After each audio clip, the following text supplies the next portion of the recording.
अस्सलाम वालेकुम। आप देख रहे हैं खरी बात लुकमान के साथ। मेरा नाम मुबश्शिर लुकमान है। पीर से जुमेरात आपके लिए एक नया प्रोग्राम लेके आते हैं नए मौजू के साथ। आज पाकिस्तान की सियासत में उस वक्त हलचल मच गई जब मुत्तहिदा कौमी मूवमेंट ने ऐलान किया कि वो वफाकी सूबाई और काबीना से दोनों काबीनाओं से अलहदगी इख्तियार कर रही है। उसके अलावा सेनेट में भी वो उसने अपोजिशन में बैठने का फैसला किया है और गवर्नर सिंध डॉक्टर इशरत अल-अबाद ने अपना इस्तीफा जो है वान सदर भिजवा दिया है। यानी governor Sindh doctor Ishrat ul-Ibad, longest serving governor of Sindh, उन्होंने भी एहतजाजन रिजाइन कर दिया है। MQM के इस एहतजाज की एक बुनियादी वजह जो है वो ये कि गुज़िश्ता काफ़ी हफ्तों से पाकिस्तान पीपल्स पार्टी के चंद रहनुमा, जिनमें बिलखसूस मोहतरम रहमान मलिक साहब का जिक्र आता है, उन्होंने वादा किया था कि 2 नशिस्तों के ऊपर MQM के साथ वो ताउन करेंगे और इलेक्शन से सिर्फ चंद दिन पहले उन्होंने कहा कि हम एक नशिस्त पे आपके साथ ताउन करेंगे, दूसरी आपको छोड़नी पड़ेगी। एहतजाजन MQM जो है वो मुस्ताफ़ी हो गई और इस बारी यानी लोगों का ख्याल है, तजिया निगारों का ख्याल है कि ये बड़ा एक कड़ा इम्तिहान है हुकूमत की क्रेडिबिलिटी के ऊपर, क्योंकि MQM ना सिर्फ एक लॉन्ग टर्म इत्तेहादी था बल्कि हर किस्म के दबाव के बावजूद और ख़ास तौर पे टारगेट किलिंग्स का जो वाक़यात चल रहे हैं कराची में और उनके बाद MQM के राब्ता कमेटी और लीडरान के ऊपर जो प्रेशर्स थे उसके बावजूद वो हुकूमती इत्तेहाद में शामिल रहे। और ये है कि अगर कभी उन्होंने इस्तीफ़े भी दिए वफाकी काबीना से तो फिर मसलहतन या मुसाहलतन उन्होंने जो है उनको वापस ले लिया और शमूलियत इख्तियार कर ली। लेकिन अब लगता यह है कि MQM ने हतमी तौर पर फैसला कर लिया है और राब्ता कमेटी के इस फैसले को MQM के कायद जनाब अल्ताफ़ हुसैन साहब ने भी इसकी तायीद कर दी है। और अब आपको वसूख से कहा जा सकता है कि MQM वफाकी काबीना और सूबाई काबीना दोनों से अलहदा हो गई है। MQM अपोजिशन बेंचेस में बैठेंगे और इसके अलावा सेनेट में भी वो अपोजिशन बेंचेस में बैठेंगे। और गवर्नर सिंध डॉक्टर इशरत अल-अबाद ने भी रिज़ाइन कर दिया है। अभी जो है मज़ीद इसके ऊपर आपको मैं बताऊँगा। मेरे साथ कुछ देर में MQM के सीनियर रहनुमा लंदन से ज्वाइन करेंगे सलीम शहजाद साहब, और उनके बाद हम कोशिश करेंगे कि मुस्तफ़ा अजीज़ाबादी जो उनके स्पोक्स पर्सन है उनसे भी हम रब्ता करें। सलीम शहजाद साहब, अस्सलाम वालेकुम। वालेकुम अस्सलाम मुबश्शिर भाई। सबसे पहले तो मैं आपको एक खबर सुनाना चाह रहा हूँ। खबर यह है कि जुल्फ़िकार मिर्ज़ा साहब, डॉक्टर जुल्फ़िकार मिर्ज़ा साहब शायद अन करीब रिप्लेस कर लें कायम अली शाह को वज़ीर आला सिंध के तौर पर। और मुझे ये भी खबर मिली है कि कुछ जो एजेंसीज़ हैं उनके थ्रू उनकी क्लियरेंस वगैरह भी हो गई है, क्योंकि एक्सपेक्ट किया जा रहा है कि MQM के ऊपर शायद अब कोई ऑपरेशन शुरू किया जाए टारगेट किलिंग्स का, उसको जवाब बना के। क्या आपको ऐसी इतलात आ रही हैं? देखिए, हमारे पास तो ऐसी कोई इतला नहीं है मुबश्शिर भाई। आपकी तवज्जो से और आपकी ज़बानी मुझे ये खबर पहुंच रही है। लेकिन अगर ऐसा कोई इरादा पीपल्स पार्टी का है तो सौ बिस्मिल्लाह, वो कायम अली शाह साहब की जगह जुल्फ़िकार मिर्ज़ा साहब को लगाएं या किसी को भी लगाएं। और जहां तक फौजी ऑपरेशन या किसी ऑपरेशन की बात है तो इससे पहले भी 88 में भी, 90 में भी, 92 में भी कई ऑपरेशन हो चुके हैं और हम इन तमाम ऑपरेशंस को झेल चुके हैं। हमारे कारकुनान, हमारे जिम्मेदारान जो हैं वो डटे हुए, जमे हुए हैं और हम और हक और सच की राह पर काम कर रहे हैं। और ऐसे कई ऑपरेशन जो है ना हमें अपनी राह से, अपने हक की राह से हटा सकें। लिहाजा अगर कोई ऐसा इरादा है तो MQM के कारकुनान और खासतौर पे अवाम, जब अवाम भी इन तमाम चीजों को समझती है, वो भी तैयार है। और अब वो 90s का दौर नहीं है, मीडिया आजाद है। शकील मेमन ने एक बयान में कहा है कि जुल्फ़िकार मिर्जा की छुट्टी खत्म होने वाली है। इसका क्या मतलब हो सकता है? मैं समझता हूँ कि पीपल्स पार्टी का ये वतीरा हमेशा से रहा है कि उसने हमेशा दबाव की, धमकी की, धौंस की सियासत की है और हर तरीके से अपने इत्तेहादियों को जो है वो प्रेशर में लाने की कोशिश की है। तो शायद वो ये समझ रहे हैं कि शायद जुल्फ़िकार मिर्ज़ा नौज़ुबिल्लाह को खुदा हैं कि वो अगर आ जाएंगे तो हम डर जाएंगे और माफ़ी मांग लेंगे और झुक जाएंगे।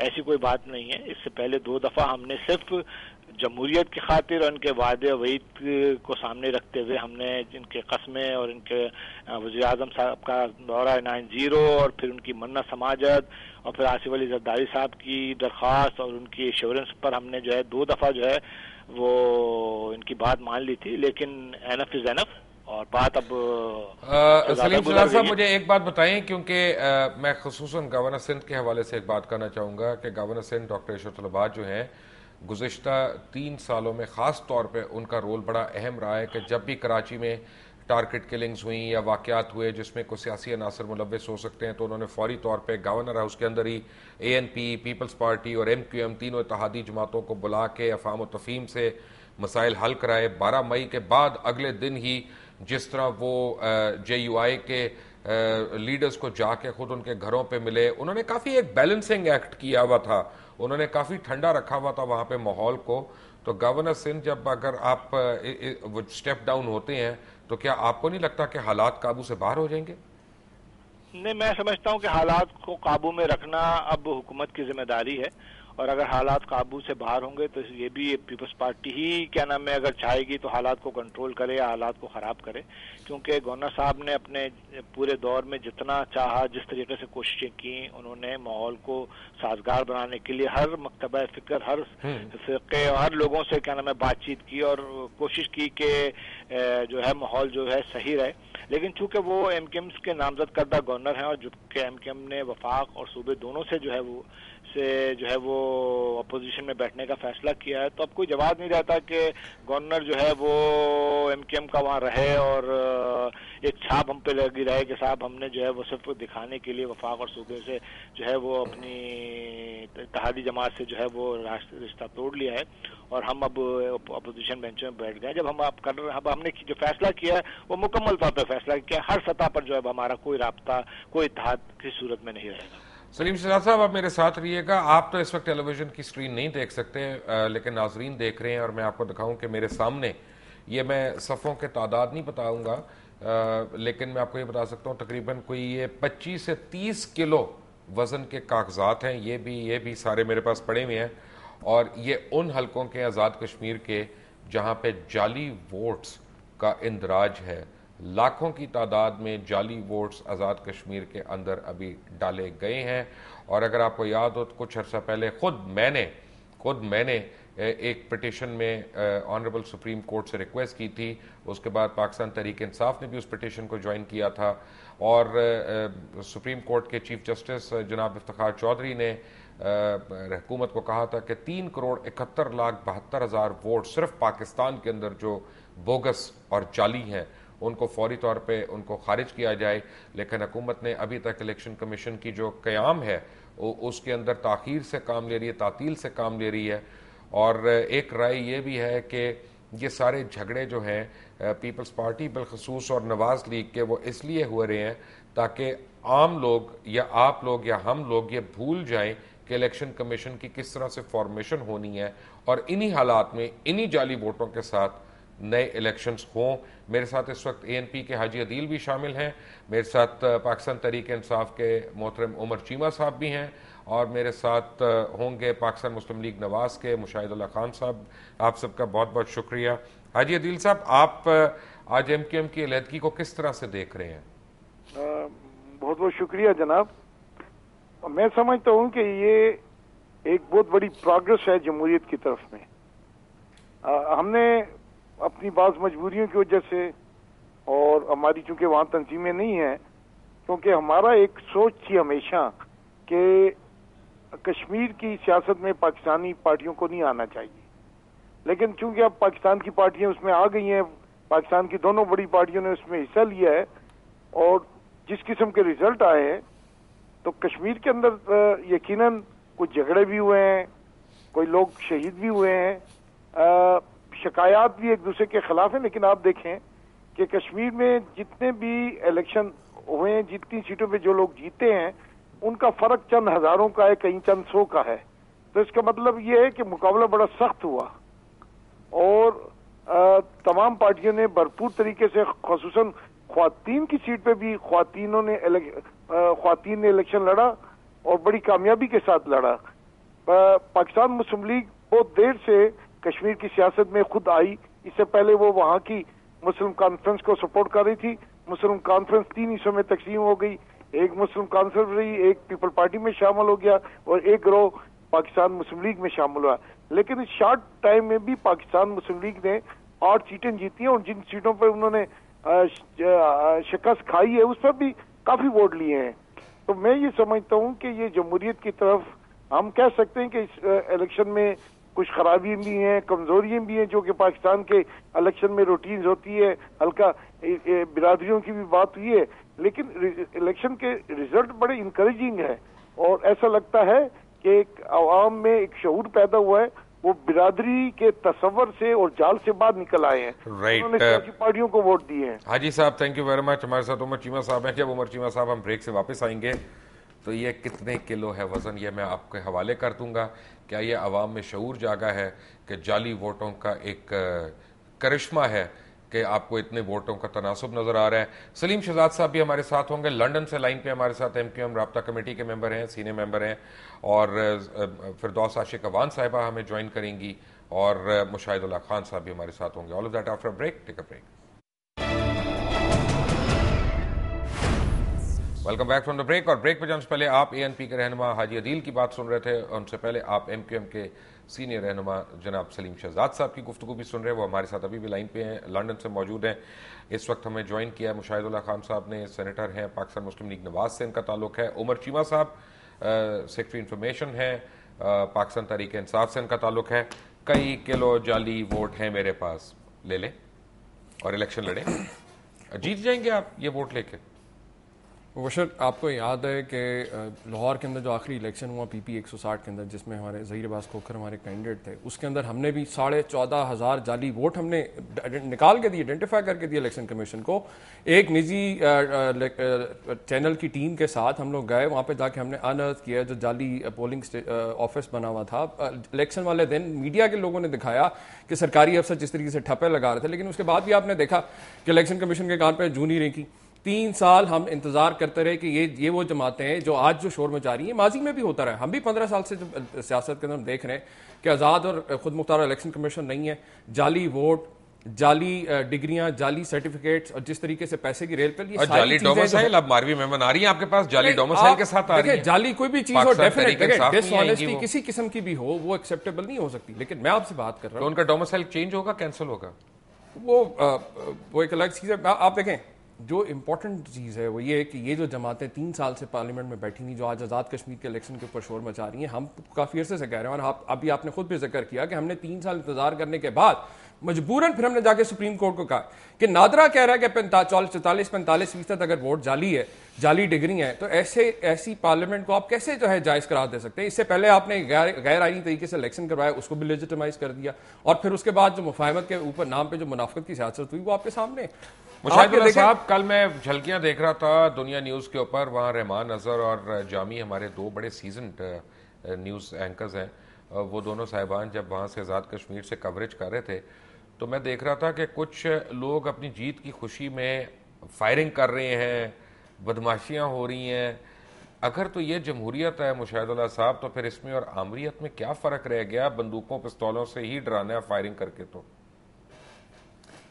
जी, बिस्मिल्लाहिर्रहमानिर्रहीम। ये बात आपकी दुरुस्त है कि जो डेवलप डेमोक्रेसीज होती हैं उसमें इस तरह के फायर शायर जो हैं वो मतलब कि कोई अच्छे नहीं समझे जाते, लेकिन हमारे यहाँ तो जमहूरियत जो है वो अभी मतलब कि कोई मैच्योरिटी तो नहीं आई, ना निज़ाम में आई है ना जमहूरियत में आई है। तो जाहिर है फिर उन लोगों में भी जो जमहूरियत के पीछे चल रहे हैं इतनी मैच्योरिटी तो नहीं हो सकती। तो इस तरह की चीज़ें हो जाती हैं जो नहीं होनी चाहिए, लेकिन ये एक ट्रांजिशन पीरियड है जमहूरियत का भी, ये चलता रहेगा कुछ अरसे, तो शायद इन चीज़ों से हम निजात हासिल कर लेंगे। लेकिन आपका ये जो रिमार्क्स हैं ये बिल्कुल दुरुस्त है, ऐसा होना नहीं चाहिए। मुशाहिद साहब, अभी मैं सुन रहा था चौधरी हसन इकबाल साहब का बयान, जिसमें उन्होंने कहा कि MQM के अपोजिशन बेंचेस में बैठने से अपोजिशन मुस्तहकम होगी, मजबूत होगी। क्या आप लोग सोच रहे हैं बहैसियत नवाज लीग MQM से राब्ते करने का?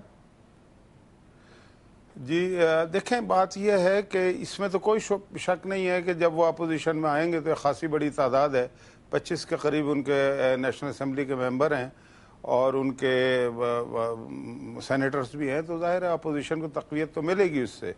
बाकी राब्ता वगैरह अभी हमारा कोई नहीं हुआ, हमारे अपने इशूज़ अपने जगह पे बरकरार हैं और उस पर बात भी होनी चाहिए और हो के वो रिजॉल्व भी हो सकते हैं। लेकिन एक बात बहरहाल तय है कि जो मुफाहमत की सियासत का नारा बड़े अरसे से हम सुनते आ रहे थे वो दम तोड़ चुका है, इसलिए कि उस मुफाहमत का शिकार सबसे पहले तो हमारी पार्टी हुई थी, लेकिन हम 6 हफ्ते में समझ गए थे उस मुफाहमत की सियासत को। फिर 3 साल बाद मौलाना फजल रहमान साहब समझ गए, अब 3.25 साल बाद MQM समझ गई है। तो जबकि जरदारी साहब ने पहले रायविंड आके यानी कि रिश्तेदारी की थी हमारे से कि जी ये बिलावल और हुसैन तक जाएगी, फिर 90 में जाके उन्होंने अल्ताफ हुसैन साहब की बेटी, उसका नाम मुझे याद नहीं, अफजा या हफ्सा ऐसे ही है, उसका जिक्र किया, और फिर आसफा का जिक्र किया कि जी हमारी ये तो दोनों जगह सेपरेशन हुई। तो और मतलब कि ये कोई अच्छा यानी कि अमल नहीं है। तो इससे ये ज़रूर पता लगता है कि ये नारा जो है इसके पीछे अगर सिंसियरिटी होती तो शायद आज इस मुफाहमत। मुशाहिद साहब मुझे ये बताएं कि कश्मीर के इलेक्शन में, ये पाकिस्तान नहीं, आज़ाद कश्मीर के इलेक्शंस में दोनों बड़ी जमातों के बड़े रहनुमाओं ने एक दूसरे पे ताबड़तोड़ हमले कर दिए। पहले मियां नवाज शरीफ ने शुरुआत की, फिर जनाब आसिफ अली जरदारी साहब ने नौडेरो में बेनज़ीर मोहतरमा के यानी बरसी पे खिताब करते हुए कि आपके ख्याल में आज़ाद कश्मीर के इलेक्शन बैटल ग्राउंड क्यों बना? देखिए, आज़ाद कश्मीर का इलेक्शन हो या कहीं और का इलेक्शन हो, जो इश्यूज होते हैं ना वो तो यकसा ही होते हैं। और मियाँ साहब ने कोई ताबड़तोड़ हमले नहीं किए, वो सारी एक तरफा कार्रवाई थी जो नोडेरो में आसिफ जरदारी साहब ने जो प्रेसिडेंशियल एड्रेस किया था वहाँ पे, जो सारी दुनिया ने सुना, और इसकी माजी में ना पाकिस्तान में ना कहीं और कोई मिसाल मिलती है। मियाँ साहब ने कभी कोई गंदा लफ्ज़ किसी भी सियासी लीडर के बारे में आज तक नहीं कहा। और उस दिन भी उन्होंने एक बात की थी, वो बड़े अरसे से वो कर रहे हैं, और वो बात मियाँ साहब सिर्फ नहीं कर रहे, वो हर पार्टी कर रही है। मसलन उन्होंने कहा, बदउनवानी की बात की कि जी करप्शन है। अब करप्शन तो सुप्रीम कोर्ट में केसेस हैं, लोग जेलों में हैं, वज़रा जेलों में हैं, फिर स्विट्ज़रलैंड में बहुत सारी बातें हैं, फिर यूनाइटेड स्टेट ऑफ अमेरिका की सेनेट की जो कमेटी थी मनी लॉन्ड्रिंग की, उसमें जो 3 बड़े लोगों का जिक्र हुआ था दुनिया में जो करप्ट है, उनमें एक आसिफ जरदारी साहब। तो हम कन्वीनियंटली दूसरों का याद रखते हैं ना, अपना भूल जाते हैं। लेकिन मैं इंट्रोड्यूस करा लूं, यहाँ पे हमें ज्वाइन किया है साबिक वफाकी वजीर कमरुज़्मान कायरा साहब ने, सेक्रेटरी इंफॉर्मेशन है पाकिस्तान पीपल्स पार्टी के। कायरा साहब अस्सलाम वालेकुम। वालेकुम अस्सलाम। कायरा साहब, आप जुलाई में माहौल मजीद गर्म होता देख रहे हैं, ठंडा होते देख रहे हैं, लेकिन मेरे सामने आप पता नहीं स्क्रीन देख रहे हैं कि नहीं, लाखों की तादाद में वो उन वोटों की फहरिस्त है जिनको मैं कह सकता हूं कि बोगस वोट है आज़ाद कश्मीर के अंदर। क्या आप मेरी बात की तस्दीक या डिनाइल कर सकते हैं? देखिए मुबशर साहब, गुजारिश है, पाकिस्तान के अंदर जो इलेक्शन हुए उसकी वोटर लिस्टों पर भी एतराज हुआ, कश्मीर के जो इलेक्शन हुए उसकी वोटर लिस्टों पर भी एतराज है। पाकिस्तान के अंदर वोटर लिस्ट हमेशा से एक तनाज़े का बायस रही है, इसमें कोई राय दूसरी नहीं, मैं इस बात से नहीं करता। इसीलिए हमने इलेक्शन कमीशन के रूल्स में अमेंडमेंट की है, उसके लिए लेजिस्लेशन की है, और नासा से सर्टिफाइड, ताकि उसमें डुप्लीकेशन ना हो, गलतियां ना हो, और CNIC बेस करके वोटर लिस्ट बनाई जाए और वोट डालने का सिस्टम ट्रांसपेरेंट किया जाए, ताकि अवाम की सही रूह, अवाम की सही मायनों में मैंडेट जो है उसकी तर्जुमानी की जा सके इससे। तो ये एक अमल जरूर रहा, लेकिन ये सारी जमातों के लिए साझा होता है। अगर वोटर लिस्ट किसी जगह पे उसका प्रॉब्लम है भी, तो वो किसी एक जमात की तरफ से नहीं है। ये कोई वोटर लिस्ट कल हमने नहीं बनाई। वहां के तो चीफ इलेक्शन कमीशन ने यह कहा है कि जी ये जब पटवारी वोटर लिस्टें बनाएंगे तो उसमें तो धांधलियां होंगी। साहब, ये तो आपका इलेक्शन कमीशन से पूछिए। इलेक्शन कमीशन का अमला या वोटर लिस्टें बनाने के लिए तो टीचर्स को, पटवारियों को, आपने इन अमलों को इस्तेमाल करना होता है, यही फील्ड फोर्स होती है ना आपकी। इसीलिए मैंने अर्ज किया कि ये सारे अमल को सामने रखते हुए, माजी के तजर्बात को सामने रखते हुए, हमने ट्रांसपेरेंट इलेक्शन के लिए CNIC बेस्ड नादरा से वोटर लिस्ट बनाने के लिए लेजिस्लेशन भी कर दी है, और उस पर काम भी जारी है। और हम वोटर और अब इलेक्शन प्रोसेस को भी कंप्यूटराइज करना चाहते हैं, ताकि वो हम इम्प्रेशन से या बायोमेट्रिक आइडेंटिफिकेशन से लिंक हो जाए, तो दैट इसमें ये जो धांधली के इल्जाम के प्रॉब्लम्स रहे हैं माजी में, हम सबसे ज्यादा इसके शिकार खुद रहे। हम चाहते हैं कि हमारे साथ होता रहा, किसी और के साथ ना हो। इसी अमल के लिए हमने उस प्रोसेस को शुरू किया हुआ है। आजाद कश्मीर के इलेक्शन में क्योंकि उनकी वोटर लिस्टें उनका अपना इलेक्शन कमीशन बनाता है, मैं समझता हूँ जब ये नादरा के बेस के ऊपर हमारी पाकिस्तान की लिस्टें तैयार हो जाएंगी तो वहां पर भी सूरत बेहतर हो जाएगी। मैं बिल्कुल क्विकली मैंने एक सवाल पूछना है before I take a break. मैंने सलीम शहजाद साहब से एक सवाल पूछना है। सलीम साहब, आज तक मीडिया के थ्रू हमें ये पता चलता रहा है या खबरों के थ्रू कि रहमान मलिक साहब जो हैं उन्होंने एक पुल का किरदार अदा किया हमेशा between Pakistan Peoples Party and MQM। आप समझते हैं कि इस बारी भी रहमान मलिक किरदार अदा कर सकते हैं? बल्कि इस बारी तो फॉल का ही बन रहे हैं, सारे का सारा मलबा उनके ऊपर आ रहा है। नहीं मुबशिर भाई, मैं समझता हूँ कि देखिए, जहाँ तक वो रहमान मलिक साहब का ताल्लुक है, ठीक है, माजी में वो एक पुल का किरदार अदा करते रहे, लेकिन कुछ दिनों से उन्होंने पल भर का किरदार अदा करना शुरू कर दिया। और मैं समझता हूँ कि हमारे पास रहमान मलिक साहब की वो तमाम बातें मौजूद हैं जिसमें उन्होंने हमसे ये बात जोर दे के कही कि जुमेरात के रोज़ जो है वो आखिरी दिन है और आप अपने कैंडिडेट का जो है वो जो कागजात है वो विड्रॉल कर लें। इस पर हमने उनको यही जवाब दिया कि ये हमारी सीटें हैं और ये तय हो चुका था जरदारी साहब से कि जो जिसकी सीट है उस पर वो इलेक्शन लड़ेगा। तो ये उसके 24 घंटे के बाद आपने देखा कि इलेक्शन ही मुलतवी हो गए और ये रीजन पेश किया गया कि साहब हालात कराची के खराब है। और फिर आपने यही देखा कि जब एमकेएम ने बायकाट का ऐलान किया और कल अल्ताफ भाई की तकरीर के बाद फौरी तौर पर ये ऐलान हो गया कि एक हफ्ते के अंदर अंदर इलेक्शन होगा, रेंजर्स भी आ गई, क्लियरेंस भी हो गई। तो ये तमाम नहीं, लेकिन मुझे ये बताएं कि 2 दिन पहले सलीम साहब 2 दिन पहले सिंध के वजीर आला ने on the floor of the house ये कहा था कि बहुत बेहतर हालात हो गए हैं लॉ एंड ऑर्डर के हवाले से। तो एक दिन के अंदर ऐसा कौन सा वाकया हो गया कि उनको ये फिरना पड़ा? देखें, ये ना सिर्फ क्या नाम है वज़ीर आला साहब बल्कि आगा सिराज दुरानी साहब ने भी ये बयान दिया, टीवी पे मौजूद है रिकॉर्ड पे, कि साहब हाल कराची और सिंध के हालात सही हैं और इन हालात की रोशनी में आइंदा बल्दियाती इलेक्शन जो है अनकरीब होंगे। तो मैं समझता हूँ कि पीपल्स पार्टी ने खुद अपने बयानात की नफी की है और उन बयानात से ये बात वाज़ेह हो गई कि वो चाहते थे कि किस तरीके से एमकेएम को प्रेशर में ला करके जो है वो एक सीट हासिल कर लें और पूरे सिंध में और पाकिस्तान में पैगाम देंगे साहब एमकेएम जो है वो हमेशा जो है वो ऐसी सियासत करती है जिसमें वो दबाव का शिकार रहती है। लेकिन इस दफ़ा एमकेएम की राब्ता कमेटी ने यह फैसला कर लिया कि एनफ ज़ैनब अब मजीद हम हुकूमत का हिस्सा नहीं रह सकते और हमारी उनकी राहें जो है वो जुदा जुदा हो। कायरा साहब, वेरी क्विकली आप बताएंगे कि एक सीट पे ऐसा कौन सा इशू था कि आपने इतना बड़ा अपना इतना पुराना कोalition दाव पे लगा दिया? मुबशिर साहब, क्योंकि मैं सारे अमल का हिस्सा नहीं था इसलिए मैं इस पर कमेंट प्रॉपर्ली नहीं कर पाऊंगा। इसके लिए रहमान मलिक साहब प्रॉपर जवाब दे सकेंगे। मैं तो सिर्फ इतनी गुजारिश करूंगा कि एमकेएम के हमारे दोस्तों ने जब बात से इस्तार किया है कि जी इलेक्शन हो सकते हैं, अगर नहीं होते तो हम उसको चैलेंज भी करेंगे, हम कोलिशन भी छोड़ेंगे। नेचुरली गवर्नमेंट फिर उस मामले में आके रिस्क पे आके इलेक्शन की तरफ जाती है, जाना चाहिए। अगर हमारे दोस्तों में ये तकाजा है तो मैं समझता हूँ कि मेरे भाई ने अभी खुद ही कहा कि ये दोनों सीटें हमारी थी।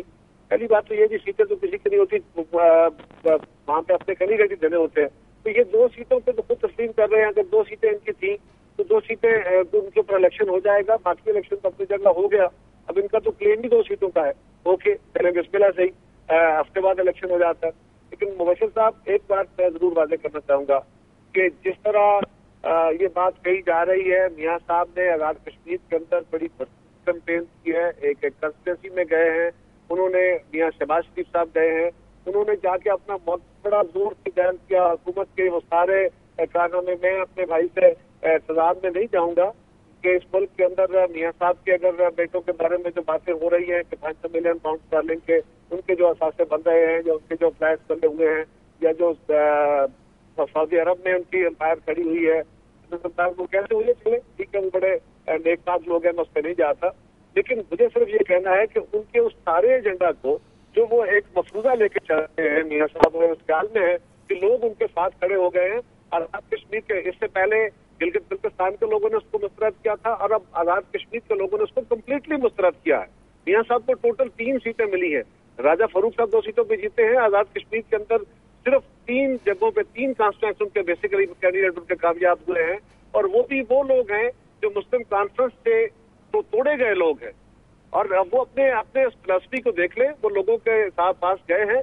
मेरा ख्याल है मियाँ साहब को चाहिए कि वो अपने उस व्यू को, अपने उस फैसले को, अपने उस सोच को रिव्यू करें। राइट, लोग उनकी सोच के साथ नहीं है। कायरा साहब, thank you very much for being online with us. जब हम ब्रेक से आएंगे तो सलीम शहजाद साहब लंदन से हमारे साथ ही होंगे, उमर शीमा हमारे साथ स्टूडियो में और मुशाहिद अल्लाह साहब हमारे साथ इस्लामाबाद में होंगे। All of that after break. Take a break. Welcome back from the break. और ब्रेक पे जाने से पहले आप कमर उस्मान कायरा साहब की गुफ्तगू सुन रहे थे। कुछ लोगों का ख्याल है कि पाकिस्तान पीपल्स पार्टी पार्लियामेंटेरियन और पाकिस्तान मुस्लिम लीग नवाज ने जिस तरह से इलेक्शन कैंपेन की उससे कश्मीर कॉज को बहुत नुकसान पहुंचाया। पूरी दुनिया में एक ये तासुर गया कि आज़ाद कश्मीर नहीं है, बल्कि पाकिस्तान ऑक्युपाइड कश्मीर है। आप इस बारे में, बल्कि मुझे एक आपके सामने ब्रेक में फ़ोन आया था और मुझे एक व्यूअर ने यह कहा कि जी पाकिस्तान तहरीक इंसाफ जो है बड़ी अजीम पार्टी है कि इलेक्शन से पहले इतना बिल्डअप करती है और जब भी इलेक्शन का वक्त आता है किसी न किसी बहाने गोता खा जाते हैं। नहीं देखें, ऐसी बात नहीं है। 15 साल से सियासत कर रहे हैं और हमने 15 साल से गोते खा रहे हैं। नहीं, हमने 97 का भी इलेक्शन में पार्टिसिपेट किया। मैक्सिमम हमारे कैंडिडेट से 2002 के अंदर भी थे। और आपको पता है कि 2008 के इलेक्शन के अंदर हमने एक असूली मौक़िफ़ के तहत हमने आज़ाद अदलिया की मूवमेंट का साथ दिया और हमने बाइकआउट किया। मैंने आपको पहले भी गुजारिश की कि लाहौर के अंदर जो लास्ट इलेक्शन हमने लड़ा है, बाई इलेक्शन में हमने पार्टिसिपेट किया जब जज बहाल हो गए सारा कुछ। उसके अंदर जब इलेक्शन कमीशन को हमने जाली वोट दिए, तो नहीं चेंज हुआ था ना? नहीं, मैं आपसे यही तो कह रहा हूं कि अब उसके बाद हमने ये रियलाइज किया जब इलेक्शन कमीशन को हमने जाली वोट भी दिए, जाली ऑफिस भी पकड़े, इलेक्शन डे वाले दिन भी जो धांधली हुई मीडिया ने दिखाया, इलेक्शन कमीशन जब बिल्कुल टच से मास नहीं हुआ, हम सुप्रीम कोर्ट में गए। और हम ये समझते हैं कि आजाद अदलिया की मूवमेंट के बाद आजाद मीडिया की मूवमेंट जिस तरह लोगों ने साथ दिया, अब जरूरत है लोग अपने वोट का इस्तेहकाक कायम करने के लिए आजाद और खुद मुख्तार इलेक्शन कमीशन की मूवमेंट की जरूरत है। आपके सामने मैं जो पहले गुजारिश कर रहा था मुबशर कि ये जो जमातें, इन्होंने माजी के अंदर भी ये एक दूसरे पर इल्जाम लगाए धांधली के, और लेकिन अफसोस की बात ये जब ये पार्लियामेंट में होते हैं तो कुछ जो है उसके ऊपर अमली तौर के ऊपर उस पर कुछ नहीं होता। और ये जो विकाया साहब ने बात कही है कि CNIC पाकिस्तान के अंदर कोई लेजिस्लेशन अभी तक, तो आई डोंट नो, मेरे इल्म में तो नहीं है। और इसी वजह से हमने पिटीशन भी हमारी यही थी सुप्रीम कोर्ट में कि नादरा और इलेक्शन कमीशन का रिकॉर्ड है। क्या जरूरत है कि खुद मुख्तार इलेक्शन कमीशन बनाए जब तक ये धंधे मौजूद है? तो आपसे ये कह रहा हूं कि आप देख रहे हैं 3.5 साल के बाद, अभी जो हाजी अदील साहब भी बात कर रहे थे कि जी चले बड़ा अच्छा ख्याल आया, लेकिन ये ख्याल जो है तब क्यों आया, उस वक्त क्यों नहीं आया जब मुतफिका करारदाद पे अमल नहीं हुआ, जब बजट पास हो रहा था उस वक्त तो किसी को ख्याल नहीं आया। अभी भी जो हो रहा है आपके सामने एक डंक टपाऊ पॉलिसी है कि किसी तरीके से ये टाइम गुजर जाए। और आपने बिल्कुल शुरू में ठीक बात की कि जो असल मसाइल हैं उनके ऊपर बात करें ना। और जो अब एक तो इलेक्शन वाला इशू है जो कश्मीर इलेक्शन में सामने आया कि एक धांधली जिस तरह वहां से हुई है और जो वहां यूं वावेला कर रहे हैं, और दूसरा मुबशर जिस तरीके से इन्होंने रिग्ड इलेक्शन करवाए, इन्होंने कश्मीर कॉज को बुरी तरह से डैमेज किया। क्योंकि इंडियन साइड पे भी यही हो रहा है कि इंडियन हेल्थ कश्मीर के अंदर यही इल्जाम लगता है कि इंडियन गवर्नमेंट जो है वो रिगिंग के जरिए इलेक्शन करवाती है। और यही काम अगर यहाँ पे होगा तो आपके सामने है कि किस तरीके से ये कश्मीरियों के कॉज के जो दावेदार बनते हैं। राइट मुशाहिदुल्लाह साहब, बात यह है कि इलेक्शन तो हो गया, रिजल्ट आ गए, और मुझे इत्तला मिली है कि आपकी पार्टी ने कई रिजल्ट्स के ऊपर तहफ़्फ़ुज़ात का इजहार किया है। तो क्या आप लोग अब कोई मुल्क गिर मूवमेंट करने वाले हैं?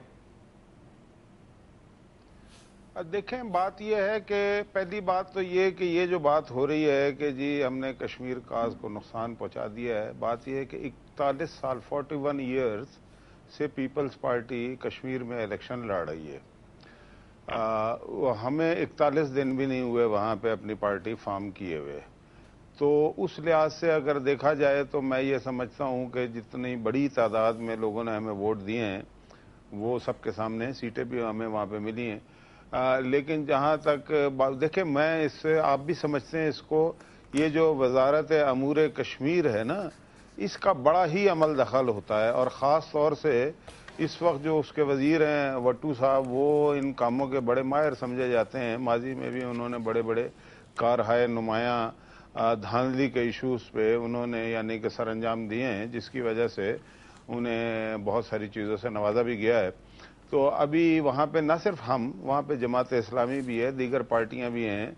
और एक बात का मुझे जवाब दे दें मुशाहिद साहब, मैं आपको स्क्रीन पे एक चीज़ दिखाता हूँ। मसलन मेरे पास एक हल्के के ये वोटर्स हैं और जितने वोटर्स हैं उनके आगे लिखा हुआ है कि मुस्तकिल सकूनत जो है वो बारामूला की है कश्मीर के अंदर। और यहाँ लाहौर के जो एड्रेसेस लिखे हैं सारों का सिर्फ ही लिखा है बंद रोड लाहौर, बंद रोड लाहौर, बंद रोड लाहौर। फिर नीचे लिखा है मोची gate Lahore, Mochi gate Lahore, Mochi gate Lahore, Taxali gate Lahore, Taxali gate Lahore, Taxali gate Lahore.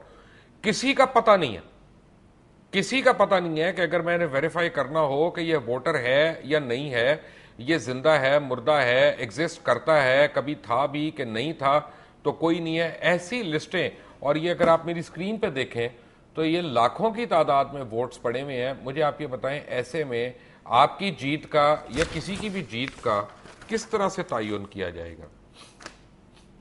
हाँ, नहीं, ये बात दुरुस्त है कि इस तरह की जब लिस्टें सामने आएंगी तो वो जो हार और जीत है उसका एतबार तो ख़त्म हो जाता है। और ख़ास तौर से जो लोग जीतते हैं, और इसमें गो तमाम वो सियासी जमातें जो इस इलेक्शन में हिस्सा ले रही हैं, उनकी अपनी अपनी जिम्मेदारी भी बनती है कि वो इन लिस्टों को पहले से चेक करें और इसके साथ ही साथ जो इलेक्शन कमीशन है वहाँ का, आज़ाद कश्मीर का, और जो वजारत अमूर कश्मीर है, इनकी एक बाकायदा इज्तिमाई जिम्मेदारी बनती है कि अगर इस तरह का किसी ने काम किया हुआ है उसको मतलब कि उसको ख़त्म किया जाए। लेकिन यहाँ पे जो इतलात आई हैं वो ये है कि हुकूमत खुद मुलव्विस है इन सारे कामों में। अच्छा, अब कवानीन की बात हो रही थी, कवानीन सारे मौजूद हैं। असल सवाल यह है कि जो लॉ इन्फोर्समेंट एजेंसीज हैं उनका किरदार क्या होता है, और हुकूमत जो खुद इस वक्त यानी कि कौमी असम्बली और सेनेट में अक्सरियत में बैठ के कर रहे हैं। ठीक है, हो गया अपना। वेरी क्विकली सलीम शहजाद साहब, क्योंकि बड़ी देर से वेट कर रहे थे, मैं सलीम शहजाद साहब की लाइन ड्रॉप हो गई। सलीम साहब आपकी लाइन है कि ड्रॉप हो गई? मुझे सिर्फ ये बताएं कि वेरी क्विकली, जैसे अभी कायरा साहब ने कहा, आपने सुना कि नहीं सुना उनका, कि एक हफ्ते के बाद इलेक्शन हो सकते हैं। अगर एक हफ्ते के बाद इलेक्शन होते हैं तो उसमें MQM का क्या मौकफ होगा? नहीं जी, देखें, बात इलेक्शन की नहीं है, बात उसूल की है। उसूल ये है कि अगर आप समझते हैं कि आपने गलती की है और आप ये समझते हैं कि आपने एक अपनी हलीफ जमात के साथ जो है बदनीयती की है, आप अवाम के सामने माफी मांगे और न सिर्फ इन 2 हलकों में बल्कि पूरे कश्मीर में नए सिरे से इलेक्शन कराएं तो MQM सोचेगी। लेकिन MQM कुछ सीट की भूखी नहीं है कि आप 2 सीटें पर दोबारा इलेक्शन करा दें। कल आप कह रहे थे हालात अच्छे नहीं, आज हालात अच्छे हो गए, आज MQM बाहर आ गई तो आप कह रहे हैं इलेक्शन। अब ये नहीं होगा। आप ये समझते हैं कि माजी में अगर हमने मुल्क की मफाद की खातिर, जमहूरियत की खातिर अगर हमने बहुत से कड़वे घूंट पिए, बहुत सी चीजों को बर्दाश्त किया, ताने सुने, लोगों की बातें सुनी, टीवी पे एंकर्स मैन ने हमें ताने दिए कि साहब आप इक़्तिदार से चिमटे हुए हैं, आप इक़्तिदार को छोड़ना नहीं चाहते हैं। लेकिन अब ये वक्त ने साबित कर दिया कि उसूल उसूल होता है और अब हम किसी सूरत में जो है उसूल के खातिर के लिए जो हम। सलीम शहजाद साहब हमारे साथ ही मौजूद हैं, लंदन से मौजूद हैं। उमर चीमा भी है, मुशाहिदुल्लाह भी हैं। Will come back to after quick break. Take a break. Welcome back from the break. Mushahidullah साहब, अगर आप मान रहे हैं कि 2 नंबर वोट हैं, तो आपकी पार्टी ने इस सिलसिले में कंप्लेन क्यों नहीं की थी इलेक्शन से पहले इलेक्शन कमीशन को, और अब आप इसके मतलब क्या कर रहे हैं?